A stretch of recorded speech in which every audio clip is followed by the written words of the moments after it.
ಸಿರಿ ಕನ್ನಡ 5ನೇ ತರಗತಿ ಭಾಗ 1. ಇದರಲ್ಲಿರುವ ಪಾಠ 4 ಜೀವದ ಮೌಲ್ಯ. ಈ ಪಾಠಕ್ಕೆ ಸಂಬಂಧಪಟ್ಟಂತಹ ಪ್ರಶ್ನೋತ್ತರಗಳು. ಈ ವಿಡಿಯೋ ಇಷ್ಟವಾದಲ್ಲಿ ಲೈಕ್ ಮಾಡಿ, ಶೇರ್ ಮಾಡಿ ಹಾಗೂ ಸಬ್ಸ್ಕ್ರೈಬ್ ಆಗಿ. ಅಭ್ಯಾಸ ಪ್ರಶ್ನೆಗಳು.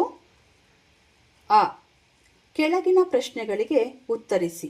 ಮೊದಲನೇ ಪ್ರಶ್ನೆ, ಡಾಕ್ಟರ್ ಥೆಡ್ಡಿಯಸ್ ಮಾರ್ಲಿನನನ್ನು ವೈದ್ಯಕೀಯ ವಿದ್ಯಾರ್ಥಿಯಾಗಿದ್ದಾಗ ಯಾವುದನ್ನು ಅವಿವೇಕ ಎಂದು ಭಾವಿಸಿದ್ದನು? ಉತ್ತರ, ಡಾಕ್ಟರ್ ಥೆಡ್ಡಿಯಸ್ ವೈದ್ಯಕೀಯ ವಿದ್ಯಾರ್ಥಿಯಾಗಿದ್ದಾಗ ಒಬ್ಬ ವ್ಯಕ್ತಿಗೆ ಗುಣವಾಗದ ಕಾಯಿಲೆ ಇದ್ದರೆ ಆತನನ್ನು ಉಪಚರಿಸಿ ಬದುಕಿಸುವುದು ಶುದ್ಧ ಅವಿವೇಕ ಎಂದು ಭಾವಿಸಿದ್ದನು. 2. ಜರ್ಮನಿಯಿಂದ ವಲಸೆ ಬಂದ ಹೆಂಗಸಿಗೆ ಡಾಕ್ಟರ್ ಥೆಡ್ಡಿಯಸ್ ಹೇಗೆ ಸಹಾಯ ಮಾಡಿದನು? ಉತ್ತರ, ಜರ್ಮನಿಯಿಂದ ವಲಸೆ ಬಂದ ಹೆಂಗಸಿಗೆ ಪ್ರಸವ ಅಥವಾ ಹೆರಿಗೆ ಮಾಡಿಸುವ ಮೂಲಕ ಡಾಕ್ಟರ್ ಥೆಡ್ಡಿಯಸ್ ಆಕೆಗೆ ಸಹಾಯ ಮಾಡಿದನು. 3ನೇ ಪ್ರಶ್ನೆ, ಬಾರ್ಬರಾ ಯಾವ ಸಮಸ್ಯೆಯಿಂದ ನರಳುತ್ತಿದ್ದಳು?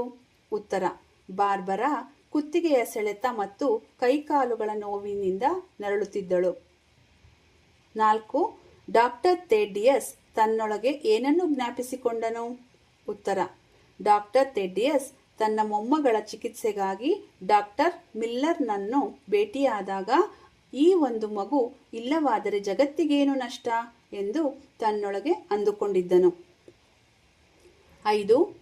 ಡಾಕ್ಟರ್ ಮಾರ್ಲಿನನು ಬಾರ್ಬರಾಳನ್ನು ಉಪಚರಿಸಿದ ವೈದ್ಯನಿಗೆ ಏನೆಂದು ಹೇಳಿದನು? ಉತ್ತರ, ಡಾಕ್ಟರ್ ಮಾರ್ಲಿನನು ಬಾರ್ಬರಾಳನ್ನು ಉಪಚರಿಸಿದ ವೈದ್ಯನಿಗೆ, ನೀನು ಪುಟ್ಟ ಹುಡುಗಿಯ ಕಾಲು ಸರಿಪಡಿಸುತ್ತಿರುವುದಷ್ಟೇ ಅಲ್ಲ, ಕುರುಡನಾಗಿದ್ದ ಒಬ್ಬ ಹಿರಿಯನ ಕಣ್ಣನ್ನು ತೆರೆಸಿರುವೆ ಎಂದು ಹೇಳಿದನು.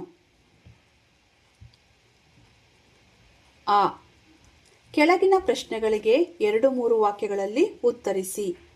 ಮೊದಲನೆಯ ಪ್ರಶ್ನೆ, ಮಗುವಿಗೆ ಉಸಿರಾಡುವಂತೆ ಸಹಕರಿಸುವಾಗ ಮಾರ್ಲಿನನ ಮನಸ್ಸಿನಲ್ಲಿ ಬಂದ ಆಲೋಚನೆಗಳೇನು? ಉತ್ತರ, ಮಗುವಿಗೆ ಉಸಿರಾಡುವಂತೆ ಸಹಕರಿಸುವಾಗ ಮಾರ್ಲಿನನು ಮನಸ್ಸಿನಲ್ಲಿ ಏನು ದುರಂತವೇ ಶಿಶು, ಅದು ಬೆಳೆದಾಗ ಜೀವನವಿಡೀ ಕುಂಟುಕಾಲಲ್ಲೇ ನಡೆಯಬೇಕು. ಇತರ ಮಕ್ಕಳು ಅಣಗಿಸಿ ಗೇಲಿ ಮಾಡುವರು. ಈ ಮಗು ಜೀವಿಸುವಂತೆ ಮಾಡುವುದೇಕೆ? ಅದು ಸತ್ತರೆ ಜಗತ್ತಿಗೇನು ನಷ್ಟ ಎಂಬ ಆಲೋಚನೆಗಳು ಬಂದವು. 2ನೇ ಪ್ರಶ್ನೆ, ಮಾರ್ಲಿನನನ್ನು ಭೇಟಿಯಾದ ಪ್ರವೀಣರಲ್ಲೊಬ್ಬ ಯಾವ ಸಲಹೆಯನ್ನು ಕೊಟ್ಟನು? ಉತ್ತರ, ಮಾರ್ಲಿನನನ್ನು ಭೇಟಿಯಾದ ಪ್ರವೀಣರಲ್ಲೊಬ್ಬ ತರುಣ ಡಾಕ್ಟರನಿದ್ದಾನೆ. ಅವನು ಇಂತಹ ಒಂದಿಷ್ಟು ಪ್ರಕರಣಗಳನ್ನು ನೋಡಿದ್ದಾನೆ, ಔಷಧಿಯನ್ನೂ ಕೊಟ್ಟಿದ್ದಾನೆ. ಆ ಕುರಿತು ಒಂದು ಲೇಖನವನ್ನು ಒಂದು ಪತ್ರಿಕೆಯಲ್ಲಿ ಬರೆದಿದ್ದಾನೆ. ಅವನ ಹೆಸರು TJ ಮಿಲ್ಲರ್. ನಾನು ನಿನ್ನ ಸ್ಥಾನದಲ್ಲಿದ್ದರೆ ಅವನ ಸಹಾಯ ಪಡೆಯುತ್ತಿದ್ದೆ ಎಂದು ಸಲಹೆಯನ್ನು ಕೊಟ್ಟನು. 3.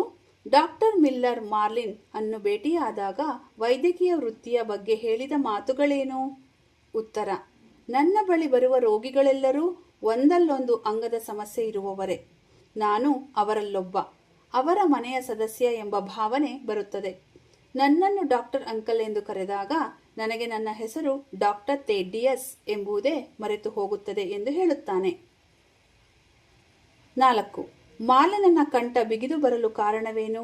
ಉತ್ತರ, ಡಾಕ್ಟರ್ ಮಿಲ್ಲರ್ ಮಕ್ಕಳನ್ನು ಭೂಮಿಗೆ ಇಳಿಸಿದ ವೈದ್ಯರ ಹೆಸರನ್ನು ಆ ಮಕ್ಕಳ ಅಡ್ಡ ಹೆಸರಾಗಿ ಬಳಸುವುದು ನಮ್ಮೂರಿನ ಸಂಪ್ರದಾಯ. ಹಾಗೆಯೇ ನನ್ನನ್ನು ಭೂಮಿಗಿಳಿಸಿದ ಒಬ್ಬ ತರುಣ ವೈದ್ಯಕೀಯ ವಿದ್ಯಾರ್ಥಿಯ ಹೆಸರನ್ನೇ ನನಗೆ ಇಡಲಾಯಿತು ಎಂದು ಹೇಳಿದನು. ಕೇಳಿ ಮಾರ್ಲಿನನ ಕಂಠ ಬಿಗಿಯಿತು.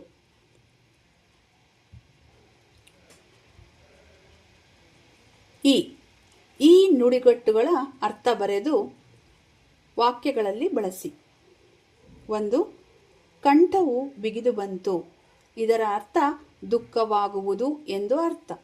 ವಾಕ್ಯ, ನನ್ನ ಅಜ್ಜಿಯು ತೀರಿ ಹೋದಾಗ ನನಗೆ ಕಂಠವು ಬಿಗಿದು ಬಂದಿತು.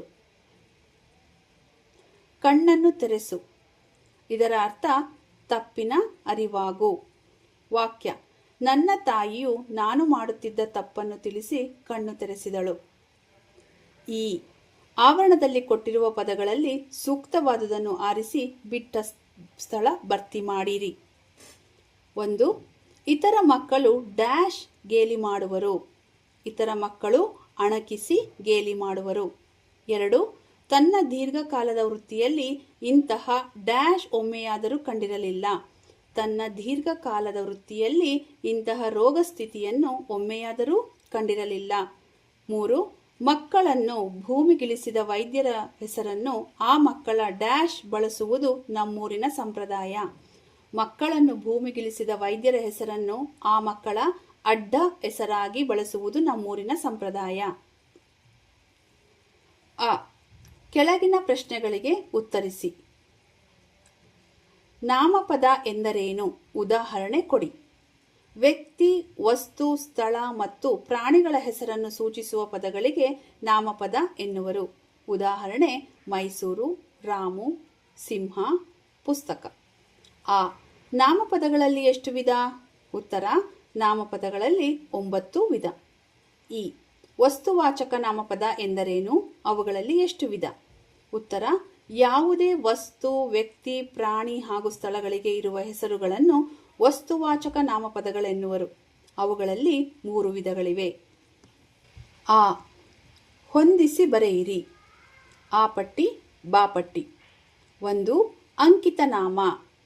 ಬಾ ಪಟ್ಟಿಯಲ್ಲಿ ಗುರುತಿಗಾಗಿ ಹಾಗೂ ವ್ಯವಹಾರದ ಉಪಯೋಗಕ್ಕೆ ಇಟ್ಟುಕೊಂಡ ಹೆಸರು.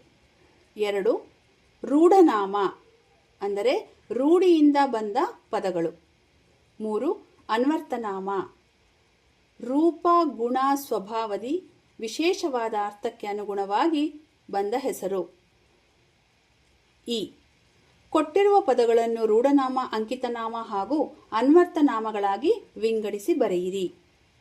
ಪದಗಳು ಮಾರ್ಲಿನ್, ಮಿಲ್ಲರ್, ವೈದ್ಯ, ರೋಗಿ, ಹೆಂಗಸು, ಶಿಶು, ಬಾರ್ಬರಾ, ಪ್ರವೀಣ, ಬಾಲಕಿ, ವಿದ್ಯಾರ್ಥಿ. ರೂಢನಾಮ, ರೂಢಿಯಿಂದ ಬಂದಿರುವಂತಹ ಹೆಸರುಗಳು. ಉದಾಹರಣೆ ಹೆಂಗಸು, ಶಿಶು.